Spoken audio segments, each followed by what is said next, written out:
Come, now's the time to worship. Come, now is the time to give your heart for your God. Come.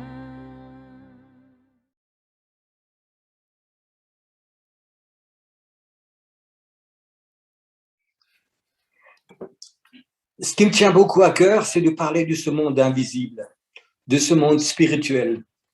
On est dans un temps où la Bible elle dit que le monde invisible est un monde éternel qui va toujours exister. Tout ce qui est visible va un jour disparaître. Et le monde invisible, celui-là, il va rester. Et ce soir, je voudrais parler de ce monde invisible, de ce monde spirituel. Dieu est esprit, Dieu est invisible. Jésus est esprit. Il peut se rendre visible, mais il est invisible. Le Saint-Esprit, il est invisible. Et nous, on est trop fixés dans nos églises, dans ce monde chrétien, on est fixés sur les choses visibles. Mais très, très important, les chaises qu'on a, la moquette, l'église, la voiture, tout ce que tu veux.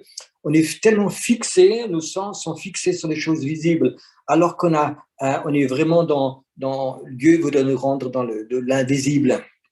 Alors, je voudrais vous parler de ces choses invisibles et je voudrais vous parler surtout des portes spirituelles pour rentrer dans le surnaturel, pour rentrer dans l'invisible. Je crois qu'on a perdu trop de temps dans le visible. Et je crois que ce soir, je ne vais pas faire une belle prédication et plein de paroles. Je vais vous parler un peu de ce que Dieu m'a mis sur le cœur, si c'est OK. Je vais juste appuyer pour... Voilà, comme ça, je vois plusieurs personnes, c'est bien. Et puis, ce soir, je voudrais vous parler de cet invisible et de ces portes pour entrer dedans. La semaine dernière, ça fait pas longtemps la semaine dernière, le Seigneur m'a dit lundi matin, Pierrot, je voudrais que tu te faire un cours biblique, je vais t'expliquer les choses de la Bible. Et il m'a dit de regarder plein de versets bibliques sur les portes.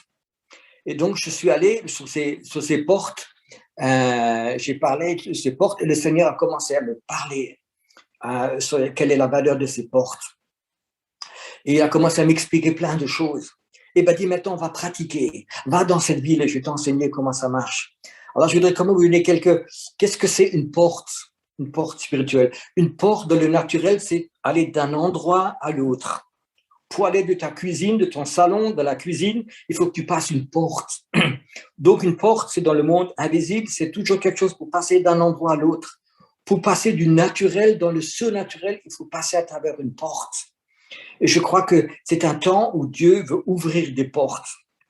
Alors, je voudrais quand même vous lire quelques-uns de ces versets que le Seigneur m'a montrés.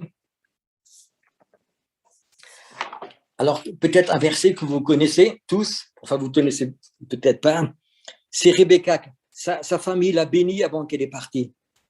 Alors, là, il y a marqué la famille de Rebecca a béni Rebecca avant de partir et lui a donné une bénédiction. Et là, ils ont dit, cette bénédiction, puisse ta postérité posséder la porte de ses ennemis. Alors, c'est une bénédiction. Dieu, il veut que notre postérité possède les portes de l'ennemi. Alors, il y a des portes où il y a des ennemis, il y a des anges ou des démons dans certaines portes. Et si les forces démoniaques si les forces démoniaques sont dans ces portes, nous ne pouvons pas y passer. Je vais donner juste un exemple. Beaucoup de pasteurs, ils prêchent un message, il y a une sorte d'onction qui vient dessus, et quand le message est terminé, ils disent « Amen, que Dieu vous bénisse, allez à la maison ». Alors que pendant le message, peut-être une porte s'est ouverte pour le surnaturel.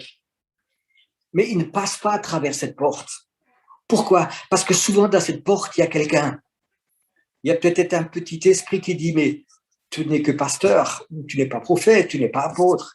Qu'est-ce que les gens vont penser quand tu rentres dans le surnaturel? Ça ne va pas marcher. » Et tant que cette petite force, elle est dedans, cet esprit est dans cette porte, tu ne passeras pas, tu n'oseras pas.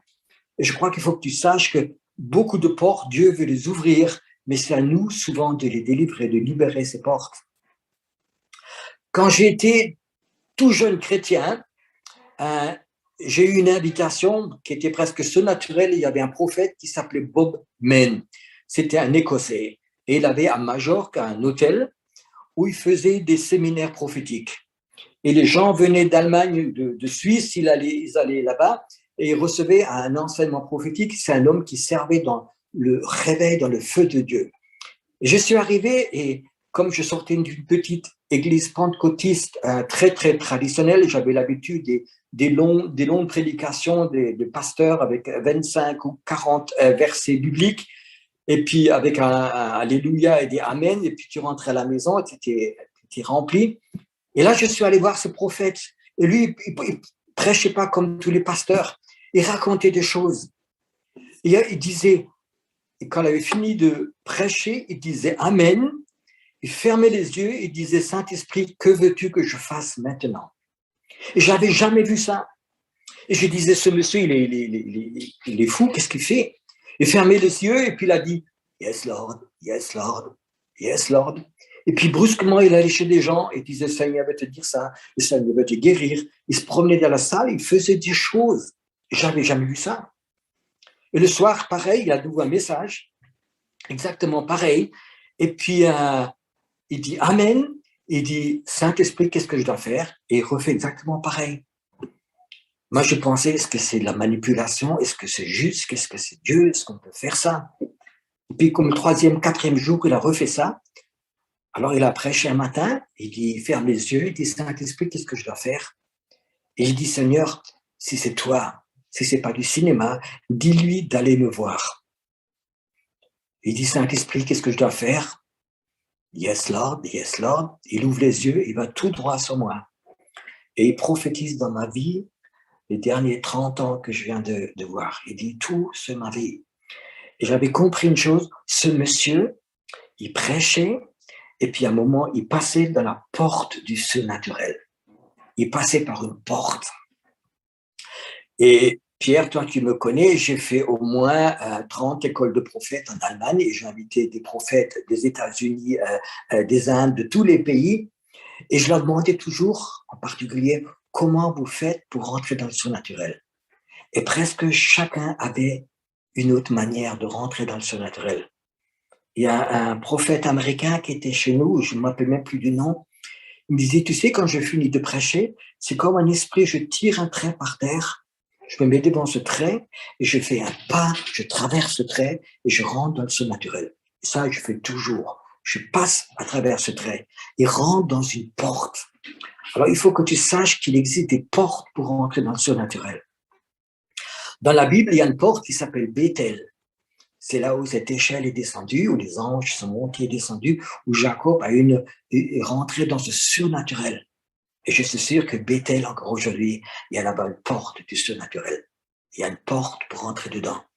Il y a des moments où, quand l'onction est posée sur toi, quand tu es appelé à rentrer dans cette dimension, c'est important de savoir ces portes. Je vais vous parler de quelques portes encore. La première porte qui parle de Jésus. Il y a une porte fantastique qui parle de Jésus. 1000 ans avant, c'est le psaume 24. Alors, quand même, pour vous expliquer, il y a le psaume 22. Le psaume 22, c'est le psaume de la mort, où David, il voit Jésus crucifié, il voit Jésus à la croix. Il croit qu'il c'est lui, il croit qu'il va être tué. Et il reçoit la grâce. Il sait brusquement, je ne vais pas mourir pour mes péchés. Là-bas, il y a le Messie qui vient pour me pardonner. Et il écrit ce fantastique psaume 23, l'Éternel, mon berger, je ne manquerai de rien. Et après ça, il écrit le psaume 24, porte, élevez-vous, linteau, élevez-vous. Il sait une chose, que les portes de l'Ancien Testament sont trop petites pour laisser rentrer le Christ, la grâce. Et il prophétise 3 fois, il dit pareil, porte, élevez-vous, porte, devenez plus grande, parce que le roi des rois, il vient. Et il ne passe pas dans cette ancienne porte de l'Ancien Testament. Il faut qu'il y ait de nouvelles portes qui viennent. Et je crois que la France a besoin de ces nouvelles portes. La Belgique, la Suisse a besoin de ces nouvelles portes. Dieu veut agrandir les portes de notre façon dont on a construit les églises, les portes de la façon dont on a travaillé sont trop petites. Je crois que Dieu veut ouvrir des portes surnaturelles. Et je crois que les leaders, les pasteurs, tous ceux qui écoutent doivent savoir, Dieu, il a un besoin que les portes s'agrandissent, deviennent plus grandes et que nous passions de ces portes et que nous possédions ces portes. Ces portes, c'est Dieu qui les ouvre et on doit les posséder. On doit vraiment les prendre. 1000 ans après, il y a une autre porte qui se déchire, ou un rideau, dans le Saint des Saints, quand Jésus il est mort. Ça s'est déchiré, ce temps est arrivé, ce que David il a vu, ce que David il a dit, ça s'est passé. Et dans la Bible, il y a plein de portes. Une des premières portes dans la Bible, c'est la porte où Dieu il a dit à Caïn, Caïn, le péché est devant ta porte. Si tu ne fais pas attention, il va rentrer. Ça veut dire que nous avons aussi des portes. Nous avons des portes naturelles qui sont nos yeux, nos oreilles, nos cœurs, nos sentiments, plein de choses, nos rêves. Et il faut faire attention que nos portes normales déjà, que le sang du Christ est dessus. Tu sais, une des choses les plus importantes en Égypte, quand cet ange a passé l'ange de la mort et a tué tous ses premiers-nés, le sang de l'agneau les a protégés. Et je crois que c'est un temps aussi où beaucoup de gens, beaucoup de leaders, où ces portes ont été attaquées par des pensées, par des malédictions, par la sorcellerie. Vraiment de prendre de cette onction du sang du Christ et fermer ces portes qui sont nous protégées pour pouvoir entrer dans ces autres portes surnaturelles de ces grandes portes. Et lundi dernier, je vous ai dit, c'était un temps où j'ai passé avec Dieu et Dieu m'a parlé sur ces portes spirituelles dans les villes. Il m'a dit, Pierrot, dans chaque ville, il y a des portes spirituelles. Et ces portes spirituelles sont souvent contrôlées par des forces démoniaques. Et je veux que ces portes spirituelles soient plus contrôlées par des forces démoniaques, mais que c'est des anges qui se mettent dans ces portes, que des chrétiens se lèvent et commencent à prier pour ces portes spirituelles dans cette ville. Il m'a envoyé dans une ville qui s'appelle Mannheim. Mannheim, c'est une ville qui est entre Stuttgart et Francfort. C'est une ville qui fait à peu près 200 000 habitants, où j'ai souvent prié. Le Seigneur dit, il y a 6 ou 7 grandes portes spirituelles, il faut que tu les délivres. Et la première porte qu'il m'a montrée, c'est cette autoroute principale qui rentre dans la ville. Et sur cette autoroute principale dans cette ville, il y a un deuxième pont juste à côté du chemin de fer. Et le Seigneur m'a dit, tu vois, ça, c'est une des portes. Va là-bas. Et je suis allé donc là-bas en voiture. Et je suis descendu, je me suis mis sur ce pont à travers l'autoroute et je sentais vraiment une oppression. Je sentais une tristesse, quelque chose de démoniaque. J'avais presque envie de pleurer, de repartir. Et je sais que Dieu m'a envoyé là-bas et je suis resté un bon mois à prier. Puis à un moment donné, c'est comme les sens spirituels se sont ouverts. Et j'ai vu cet endroit, une force démoniaque, elle avait au moins 6-7 mètres de grand, qui était là dans cette porte de la ville et qui contrôlait sous ce pont d'autoroute. Il y a 30 000, 40 000 voitures qui passent tous les jours, qui passent par cette porte. Et là, il y a cette force démoniaque qui est à l'entrée de cette ville et qui maudit souvent les gens, qui influence ces personnes. Et puis, je voyais cette force démoniaque qui était là. Je dis, Seigneur, pourquoi elle est là? Puis je sentais cette oppression, puis une tristesse. Je dis, Seigneur, pourquoi il y a cette tristesse qui est là? Puis le Seigneur m'a montré le nombre de personnes qui se sont suicidées à cette porte. Le nombre de personnes qui ont sauté de ce pont de chemin de fer sur le chemin de fer, qui ont sauté sur la route. Et je voyais ces esprits de ces gens qui se sont suicidés, qui étaient là tout aux alentours. Et le Seigneur m'a expliqué, Pierrot, quand une personne se suicide, c'est souvent qu'elle est poussée par les forces démoniaques. C'est souvent que des forces de dépression, que des forces de peur, de soucis, de haine, de tout ce que tu veux, ils ont poussé. Et les moments où les gens se suicident, ces esprits qui les ont poussés, qui étaient intérieurs, restent à ces endroits. Et c'est souvent aussi le cas, par exemple, dans une maison où des gens se sont suicidés, les gens, après qui achètent cette maison, sentent encore souvent ces esprits qui étaient dans cette personne qui s'est suicidée dans la maison, sont souvent encore là. C'est pour ça que je dis aux chrétiens, quand vous achetez une maison, ne connaissez pas le passé, libérez cette maison qui a plus d'influence sur vous. Et je voyais ces tout petits démons qui étaient là, et ce grand démon qui pouvait contrôler toute sa porte de la ville qui était là. Et je dis, Seigneur, qu'est-ce que je peux faire? Il m'a dit, prie que les anges viennent. Et puis j'ai vu vraiment 2 grands anges qui sont venus, ils avaient comme un filet de pêcheurs, qui ont ramené tous ces petits démons qui étaient là-bas sur la place, qu'ils ont pris dans le filet, qui les ont emmenés. Et j'ai vu ce démon qui contrôlait tout, qui partait. Je dis, Seigneur, pourquoi il part? Il a dit, parce qu'il ne peut que rester, parce que ces gens qui sont suicidés, c'est une offrande pour lui. Et c'est son droit. Et puis j'ai vu ces anges qui sont revenus, qui se sont mis dans cette porte. Le Saint-Esprit m'a dit, tu vois, quand le réveil va venir, l'esprit du réveil, ils vont passer à travers ces portes. Et je crois que spirituellement, les portes ont une très grande importance. J'étais dans une autre ville, peut-être qu'on connaît en Suisse ou en Belgique, je ne sais pas si c'est ville en Allemagne, qui s'appelle Speyer. Speyer en allemand. Et puis c'est une très belle ville où le Seigneur m'a envoyé il y a quelque temps prier. Et j'ai passé dans cette ville pour prier dans la zone, dans une grande zone. Il y a une grande cathédrale là-bas où il y a même des rois d'Allemagne qui ont été enterrés. C'est une ville très belle, très touristique aussi, très riche, pour prier dans cette ville. Et puis je suis reparti en voiture, il faisait froid, c'était en hiver. Je suis quelqu'un, j'aime pas trop le froid. Et je me remets dans la voiture pour repartir. Le Seigneur me dit, Pierrot, tu as oublié quelque chose. À l'entrée de la ville, il y a une porte, on voit encore vraiment une portique qui est là-bas. Va dans le portique prier. Et c'est pareil, je suis retourné là-bas et je me mets dans le portique. Et dans ce portique, il y avait une force démoniaque, un démon qui était dans la porte dedans. Et quand les gens y passaient, c'est comme si posait sa bénédiction spirituelle négative sur les gens. Et le Seigneur m'a dit, chasse ce démon, il n'a pas le droit de rester là. Appelle des anges qui se mettent dans cette porte dedans. Donc aujourd'hui, quand je passe dans cette porte, je sens ces anges qui sont là. Alors pour moi, un des plus beaux témoignages, je crois, 3-4 mois après cette histoire, il y a un pasteur de cette ville, de Speyer, il me téléphone et dit, Pierrot, j'ai entendu parler de toi, est-ce que tu pourrais prêcher chez nous? J'ai dit, ok, je viens. Je suis arrivé un dimanche matin, j'ai prêché dans cette église. Et puis je commence à raconter ces histoires que j'ai priées dans leur ville, déjà c'est pas ma ville, j'ai prié dans la ville, et j'ai passé dans cette porte. Et pendant que je prêche, il y a un homme qui se lève et il est en extase, avec une voix pleine d'extase, et il commence à dire, frère, est-ce que vous vous rappelez à la réunion de prière il y a 3 mois, pendant qu'on priait, je me suis levé, j'ai interrompu les prières et j'ai commencé à prophétiser. Le Seigneur parle, vous n'êtes pas les seuls dans cette ville, vous n'êtes pas seuls, j'ai envoyé mon prophète prier dans cette ville. Et c'était waouh, je savais que Dieu, tu as vu, c'est toi qui as envoyé, c'est toi qui parles. Et puis les derniers temps, je veux dire, c'est quelque chose que le Seigneur me révèle de plus en plus, dans rentrer dans ce monde invisible, libérer vraiment ces portes, parce que je crois que il existe des portes et je sais qu'il existe aussi des autoroutes spirituelles entre les pays. Les francs-maçons, quand ils ont construit leur ville, que ce soit Paris ou Berlin ou Madrid, tout ce que tu veux, quand ils ont construit ces villes, ils ont toujours fait que les artères principales de Paris et de Berlin, ils sont sur la même latitude. C'est les signes méridiens ou les lignes méridiennes qui sont dessus. Et ils savent échanger les esprits.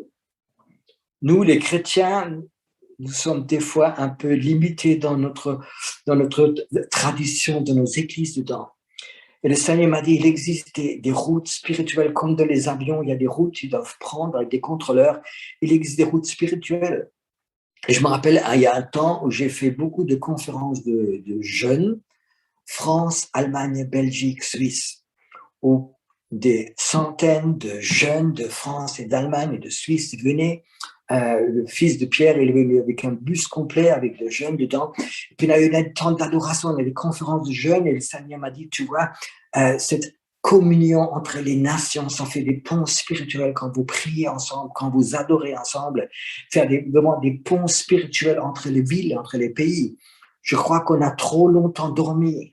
Trop longtemps, on était fixé sur construire des églises, construire des cathédrales, faire des organisations. Et ce monde invisible, ce monde spirituel, on n'a presque rien fait. Et je crois que c'est un temps où vraiment on veut rentrer dans cette nouvelle dimension dedans. Et je veux dire, pour moi, prêcher, c'est pas la chose la plus importante. Pour moi, la chose la plus importante, c'est vraiment d'être, comment je dire, comme une flèche dans le carquois de Jésus. Et quand il a besoin de tirer, il dit, Pierrot, j'ai besoin de toi. Et puis, il me tire quelque part et j'ai fait mon travail. Ou souvent, il n'y a personne. Il n'y a pas 5 000 ou 10 000 personnes en conférence, mais je suis tout seul, je suis la flèche de Dieu. J'ai donné ma vie au Seigneur et je lui ai promis d'être obéissant. C'est pour ça que je vous dis honnêtement, je ne sais pas prêcher, je ne suis pas un prédicateur, je ne suis pas un enseignant. Je sais rien d'autre que le Seigneur me met à cœur de donner à des personnes et de partager un peu mes expériences. Il y a quelque temps, j'ai demandé au Seigneur, Seigneur, quel est mon ministère? Des fois, on ne sait plus. Alors, il y en a qui t'appellent apôtre, il y en a qui t'appellent prophète, il y en a qui t'appellent idiot, il y en a qui t'appellent je ne sais pas quoi. Pour moi, ça n'a pas beaucoup d'importance. Je dis, Seigneur, pour toi, qu'est-ce que tu veux de ma vie? Il m'a dit, Pierrot, la chose la plus importante, je vais te donner une clé. Les portes que tu ouvres resteront ouvertes. Je vais te donner une clé pour ouvrir, pour emmener les gens dans le surnaturel. Il y a quelques années, le Seigneur m'a parlé, mais Pierrot, je voudrais que tu appelles une armée de prières prophétiques. J'ai écrit des livres là-dessus, sur l'armée de prières prophétiques. Et j'ai dit au Seigneur, Seigneur, je veux tout faire pour toi, je vais évangéliser, je vais faire des cultes de guérison, des cultes de miracles, mais la prière, c'est pas mon truc. Pour moi, la prière, c'était pour les femmes. Les hommes, ils travaillent, c'est les femmes qui prient. Et pour moi, dans mon ménage, c'est toujours été comme ça. C'est moi qui organisais les conventions, qui prêchais, et ma femme prie. Ça, c'est un travail pour les femmes. Et moi, je n'ai jamais prié, surtout pour des choses pour moi. Parce que je crois à la parole. La parole de Dieu dit, cherche le royaume de Dieu et sa justice, et je te donnerai tout ce que tu as besoin. Et comme j'avais beaucoup de besoins, je n'avais pas le temps pour s'occuper de ces besoins, je dis, Seigneur, je travaille pour toi et toi, tu t'occupes de moi.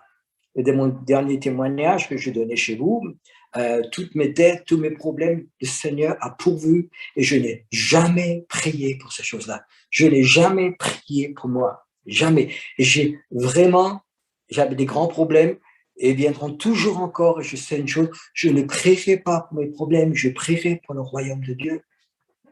Le Seigneur m'a dit, Pierrot, je t'appelle à ouvrir, à chercher, à appeler une armée de prières prophétiques. Et je dis, Seigneur, je n'ai pas de notion de prière, je n'ai même pas lu un seul livre sur la prière. Je ne sais pas, je ne peux pas renseigner là-dessus. Pourquoi tu m'appelles moi pour faire une chose que je ne sais pas faire? Le Seigneur m'a dit, je t'appelle parce que tu ne sais rien faire. Je ne veux pas des gens qui savent tout faire. Toi, tu ne sais rien faire, c'est pour ça que je t'appelle. Et je vais te donner un principe. Ce principe que tu connais, ne prie jamais pour des choses que les gens te racontent. Prie pour les choses que moi, je te montrerai. Et alors, j'ai commencé à dire sur Facebook ou sur YouTube, de dire ce que le Seigneur m'a mis à cœur. Je dis, Seigneur, qui va venir? Et je crois, en 3 semaines, 1200 personnes se sont inscrites sur les emails. 1200 personnes ont dit, nous, on veut faire avec cette armée de prières prophétiques. Le Seigneur m'a dit, ne prie pas pour des choses que tu sais, des choses que les gens te racontent, prie pour les choses que moi, je te montrerai et va dans les endroits où moi, je te montrerai. Et comme ça, on est allé avec notre armée des prières, on est allé à Paris, on est allé à Madrid, on est allé en Pologne, on a fait des conférences de prière en Tunisie, on a fait des conférences de prière en Égypte, dans plein d'endroits où Dieu nous envoie, avec toute une armée de gens, on va là-bas prier que pour les choses que le Seigneur nous montre. Tu sais, quand tu vas quelque part, souvent les pasteurs, la première chose, prie pour ma ville, prie pour ça, prie pour mon ancien qui est malade, prie pour la femme de ménage qui s'est cassé la jambe, prie pour ceci. Et c'est des choses qu'on a refusé de faire. On prie que pour les choses. Par exemple, le Seigneur m'a dit, va en Pologne. J'ai dit, Seigneur, je connais personne en Pologne. Et puis j'ai essayé de prendre contact avec 2-3 personnes qui connaissaient un peu la Pologne et tout était fermé. Alors j'ai dit, Seigneur, c'est ton problème. Et le Seigneur a dit, ok, c'est mon problème. Et puis 3 semaines après, j'étais en Égypte. J'ai fait quelques jours de vacances avant la conférence, dans un hôtel où il y a 2000 personnes. Et comme j'avais journée libre, j'ai demandé à ma fille, Sarah, qui aime jouer au volley, tu viens, on fait une partie de volley, on va sur le terrain, il y a toujours des gens là-bas.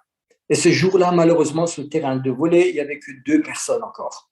C'est un monsieur à peu près de mon âge et son petit enfant qui avait, je crois, 14-15 ans. Et puis, tu sais, dans ces hôtels, c'est très international. Et puis, il va sur le terrain de volleyball. Et puis, j'essaie de voir s'il parlait d'allemand. Et puis, ce monsieur n'était pas un allemand, mais il parlait un peu allemand. Alors, j'ai demandé si on peut jouer, ma fille et moi, contre 2 au volleyball. Et il a dit, OK, on joue ensemble. Puis, on a joué, nous, 2 parties de volleyball. Puis, on a fait une pause pour boire. Et puis, je regarde le monsieur. Et puis, j'avais l'impression qu'il était chrétien. Il y avait quelque chose sur lui, dans un hôtel qui n'est pas chrétien. Je regarde et je lui pose la question, est-ce que vous êtes chrétien? Il me dit oui. Et vous aussi? Je dis bien sûr, je suis chrétien. Il me dit, moi je suis même pasteur. Je dis, moi aussi je suis pasteur. Un hôtel, 2000 personnes. 2 pasteurs se rencontrent sur un terrain de volleyball. Et puis je lui dis, tu viens de quel pays? Moi je dis, moi je viens de la France. Il me dit, ah moi je viens de Pologne.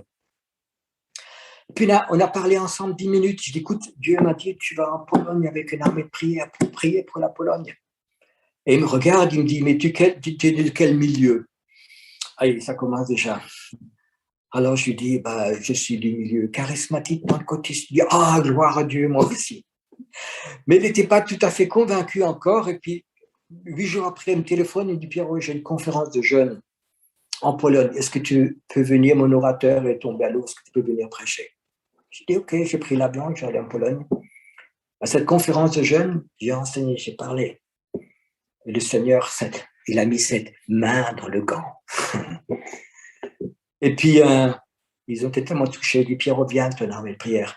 Notre église, c'est une église. Vous pouvez manger, vous pouvez dormir, vous pouvez rester toute la semaine. L'église est à vous.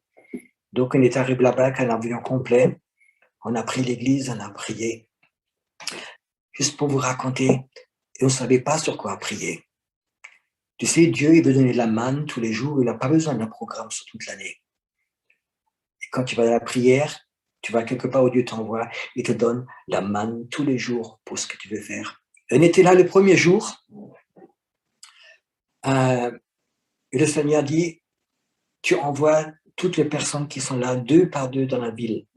Tu les envoies et le Saint-Esprit doit les conduire pour aller à des endroits où ils voient des forces démoniaques et ils reviennent et ils racontent comme ces espions que Dieu a envoyés, que Moïse a envoyés 2 par 2, et ils te racontent ce qu'ils ont vu. Je dis, Seigneur, mais je ne les connais pas tous, tu sais, c'est difficile, c'est peut-être trop tôt. Et puis le Seigneur dit, prie et renvoie-les. Et je les ai envoyés. Le soir, ils sont tous revenus et ils m'ont raconté 2 par 2 aux différents endroits qu'ils étaient, où les forces démoniaques contrôlaient la ville, contrôlaient les rues, contrôlaient peut-être une école, une université. Ils ont vu toutes ces forces démoniaques. Il était là, il ne priez pas, racontez seulement ce que vous avez vu. Et le matin, le Seigneur dit, tu le renvoies là-bas aux endroits où ils étaient. Et ils ne prient pas. Et ils regardent ces forces démoniaques. Ils se mettent devant eux et ils les regardent. Et ils vont voir que les forces démoniaques, quand tu les vois, quand ils remarquent que tu les vois, ils disparaissent, ils ne peuvent pas rester. Ils sont comme les a vus. Et là, ils sont revenus le soir d'après, ils nous ont raconté que presque toutes les forces démoniaques, en les regardant, ils sont partis. Ils ont vu que c'est loin de Dieu. La main de Dieu est posée sur eux. Et tu sais, quand le soir, ils reviennent, il y a 50, 60 personnes qui sont rentrées dans le surnaturel et ils sont heureux. Ils sont heureux. Nous vivons dans un monde où on a le monde spirituel, on en a entendu parler, on a un tout petit peu lu de la Bible, mais on n'est jamais rentré dedans. Et je crois que c'est le temps où Dieu, avec ce Covid-19, il secoue les églises. Il ouvre les couvercles, il ouvre les dômes, et les gens vont rentrer dans une autre dimension. Et je crois que c'est ce que Dieu m'a vraiment raconté, de parler de cette autre dimension. Il me reste 5 minutes, c'est OK? OK, je ne vous entends pas, mais il semble que vous m'entendez, c'est bon? Très bien. Et puis, un matin, dans ma prière, le Seigneur me dit, ce matin, tu vas prendre le petit déjeuner chez Ikea. Je ne fais pas de réclame, je suis obéissant, je suis allé à Ikea, il y a une cafétéria où le matin, on peut prendre un petit déjeuner, c'est sympa, on va au buffet, il y a du saumon et des petits pains frais, tout ça. Et je vais là-bas, je prends mon petit déjeuner, je m'assois dans cette cafétéria qui est relativement grande, il y a au moins, je ne sais pas, de la place pour 300, 400 personnes, c'était rempli à peu près à moitié. Je prends mon petit déjeuner, je mange mon saumon, et puis je dis, Seigneur, c'est vrai que tu m'as envoyé ici, est-ce qu'il y a quelque chose qu'il faut que je fasse? Le Seigneur me dit, appelle des anges. OK, ici, Seigneur? Oui, oui, ici. Je reste à ma table, je commence à prier, et je sens que la présence des anges descend dans cette cafétéria. Je dis, Seigneur, moi je vois les anges, mais qu'est-ce que ça apporte? Il me dit, regarde les gens. Puis brusquement, il y avait, je ne sais pas moi, peut-être 100 ou 200 personnes qui étaient dans cette cafétéria. Tu sais, les gens, quand ils parlent, ils sont, surtout beaucoup de femmes, ils sont relativement bruyants. C'est que dans la salle, tu n'entendais presque plus rien, plus personne parlait. Le Seigneur me dit, regarde dans la table à côté. Et je voyais des gens qui se mettaient à pleurer, qui étaient tout seuls, ils se pleuraient. Il y avait la présence de Dieu qui était tellement forte que les gens commençaient à pleurer. J'ai dit, Seigneur, ok, j'ai fait mon boulot, c'est ok, est-ce que je peux repartir chez moi? Il me dit, non, non, fais le tour du magasin. Puis je rentre dans le magasin, puis il y avait une exposition quelque part dans ce magasin de meubles. Et le Seigneur dit, qu'est-ce que tu sens ici? Je dis, oh, il y a une présence occulte très, très fort qui est là. Il me dit, Pierrot, je touche tes yeux. Puis brusquement, dans cette salle qui faisait à peu près, je ne sais pas, 200 mètres carrés, je vois 4 petits, dans chaque coin, un petit démon, peut-être 1 mètre, qui était là, vraiment une force démoniaque, dans chaque coin de cette salle qui était là. J'ai dit, Seigneur, qu'est-ce que je fais maintenant? Il me dit, regarde-les. Parce que quand ils voient que toi, tu les vois, ils ne peuvent pas tenir. Et je les regarde un moment, et puis ça fait... Et puis tous les 4, ils partent comme ça dans cette salle. Et puis Seigneur dit, maintenant tu peux rentrer. Alors je dis, Seigneur, c'est bien, mais explique-moi pourquoi ils sont là. Il m'a dit, tu sais, il y a tellement de gens occultes qui ont un pouvoir occulte, qui vont dans des endroits comme ça, qui ont le pouvoir d'appeler des démons et de les mettre à certaines places. Et c'est des endroits où on sent cette oppression démoniaque, ce smoke spirituel où les gens vivent dedans. Le Seigneur m'a dit, Pierrot, je vais appeler des hommes et des femmes de Dieu à appeler des anges dans des endroits. Appeler la présence de Dieu dans des endroits. Ils ne font rien d'autre, ils ne vont pas évangéliser. Ils vont appeler des anges qui vont descendre à des endroits, qui vont prendre des places clés, qui vont prendre à certaines routes, à des croisements, parce qu'il y a souvent des croisements et des forces démoniaques qui contrôlent la ville. Il y a des anges qui veulent venir, qui veulent se mettre à la place. Les anges, ils vont venir quand Dieu te dit d'appeler des anges. Et je crois que ce ministère, beaucoup de gens vont l'avoir travaillé dans le monde invisible. Il y a 2 ans, le Seigneur m'a dit, tu vas à Toulon. J'ai dit, Seigneur, est-ce qu'il faut que je prêche quelque part? Est-ce qu'il y a une église? Il m'a dit, non, va à Toulon. Alors j'ai emmené ma femme, on est allé à Toulon, on a fait quelques jours de vacances dans le sud. Puis on est allé dans la ville le soir, le Seigneur monte en haut dans la ville, voilà, côté de la montagne, il monte en haut.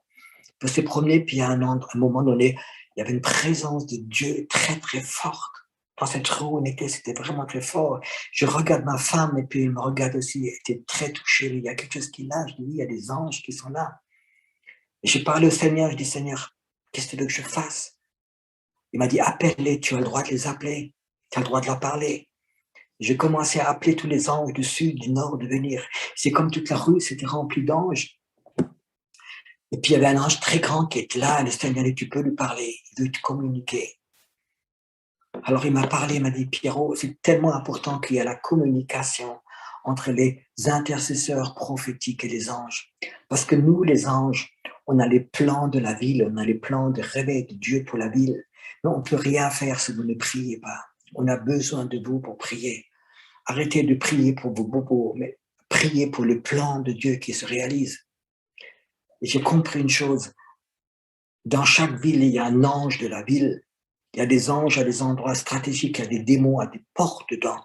Et je crois que Dieu va appeler des intercesseurs à rentrer dans cette dimension. Je crois qu'il y a plein de gens qui étaient pendant des années dans les églises. C'est des gens qui ont donné toute leur vie au Seigneur. Ils ont été fidèles. Ils ont entendu des milliers de prédications. Mais ils savent qu'il y a plus, il y a une autre dimension. Et je crois que dans le cœur, il y a quelque chose qui est dedans. Je veux rentrer dans cette dimension. Je veux que ce couvercle qui était sur moi, qui m'a toujours... Je ne reçois pas plus que ce que je reçois ici. Je rentre dans une nouvelle dimension. Je me suis rendu compte, par exemple, avec YouTube, on peut toucher tellement de gens qu'on n'aurait jamais touché avant.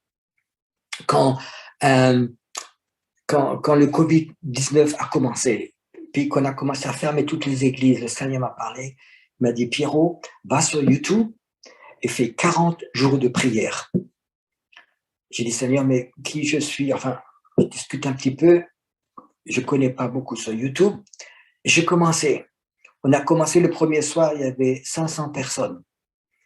Et là, j'ai fait 40 soirs, tous les soirs à 21h, prière pour notre pays, prière pour le royaume de Dieu.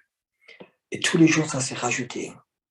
Les dernières sessions, on était plus de 10 000 personnes qui étaient venues de toute l'Allemagne, de la Suisse, de l'Autriche, qui se sont priés tous les soirs. Et c'est vraiment, je veux dire, quelque chose qui s'est développé depuis. Et je crois que ça fait partie que les gens maintenant, c'est le royaume de Dieu qui les intéresse. C'est pas leur petite église, leur petite religion, leur petit truc, c'est le royaume de Dieu qui les intéresse. Et je veux dire aux leaders chrétiens, arrête de que tout tourne à travers ton église, à travers ton ministère, à travers ton truc. Le monde invisible, il veut s'ouvrir, les portes veulent s'ouvrir. Dieu veut nous donner des révélations pour entrer dans une nouvelle dimension dedans. Et c'est le temps de Dieu. Je crois que l'Église a besoin d'une conversion. On a besoin de rentrer dans cette nouvelle dimension. Je veux dire honnêtement, j'ai été béni par rapport à beaucoup d'autres. Je commence une église, je savais rien et ça a devenu quelque chose de très grand, mais ça n'a plus d'importance pour moi. Je sais que je veux rentrer dans cette nouvelle dimension. Je veux vivre tous les jours dans cette nouvelle dimension. Et c'est ce que je voudrais vous dire. La dernière chose que je termine, c'était peut-être la plus importante.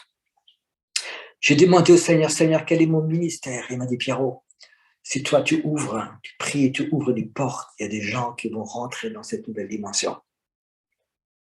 Il m'a dit ça un jour où j'ai fait une école prophétique, une école de prière prophétique, et le Seigneur m'a dit, maintenant prie que les portes s'ouvrent du surnaturel. Et j'ai commencé à prier, et j'ai vu dans le monde invisible des portes qui s'ouvraient. Puis on a eu un temps de prière ensemble. On était peut-être 80 personnes en temps de prière.